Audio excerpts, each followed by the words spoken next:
You know, I saw some politicians said that there appears to be a foreign element behind what's going on the universities.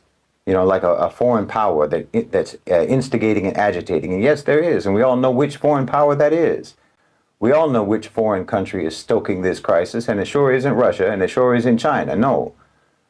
Well, if you wondered why those kids want their schools to divest from Israel, just look at how their schools are treating them because they dared to ask for that.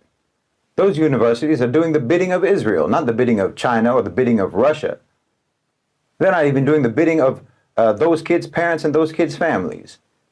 And your police are doing the same. So yes, there is a foreign power behind all this, and it's precisely that foreign power that the students want their schools to extricate themselves from, and it's very obvious to everyone why.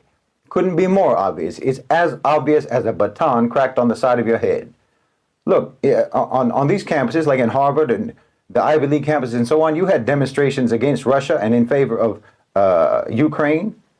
You had that at the Ivy League schools. You had protests against China over Xinjiang and so on.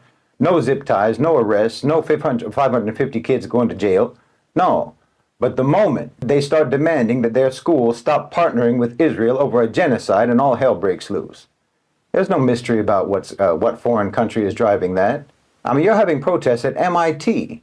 Do you have any idea what MIT is? MIT is basically a wing of the Pentagon. It's an incubator for future policymakers at the State Department. But you know, the Zionists should have seen this coming. I said it before. They should have seen the writing on the wall in 2020 when this same generation was going around knocking down statues of slave owners and colonizers. They let you know how they feel about that, what their stance is about that. They want nothing to do with colonization. They want to disavow that history. So if they want to distance themselves and disown colonization in their history, what makes you think that they'd be fine with being associated with colonization that's going on today? Because that's all Zionism is. It's nothing but Western colonization, and it always has been. This generation didn't have a chance to try to oppose slavery and colonization a century ago or 2 centuries ago. So they just pulled down all the icons of slavery and colonization, everything that they could find. They tore it down. But right now, today, they have the opportunity to actively oppose and fight against present-day colonization in Palestine, and that's what they're doing. I mean, seriously, how could you not see this coming? Were they subtle in 2020? Of course this generation is going to fight you. Of course they're going to reject Zionism. Of course they're going to oppose genocidal colonization. This is their chance. This is their chance to prove that their anger and their guilt about America's crimes in the past, that their anger was genuine. This is their chance to prove to you, to themselves, and to the world that they meant it in 2020 when they knocked down all those statues.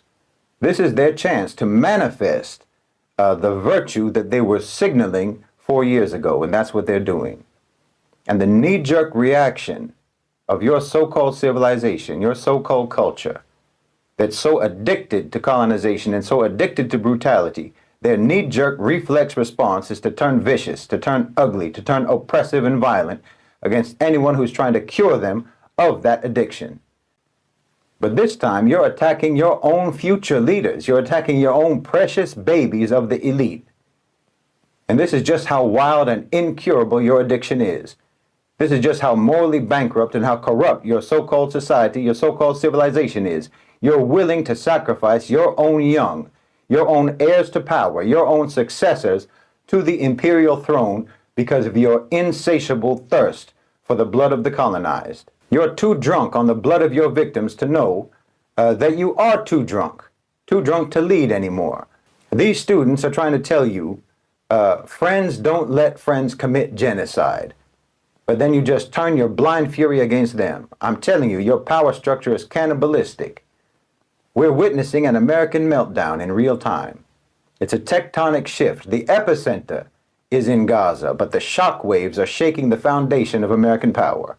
Every time the Israelis launch a missile, I'm telling you, it lands in the United States. And if things keep going the way they're going, before too long, there isn't going to be anything left standing in that country.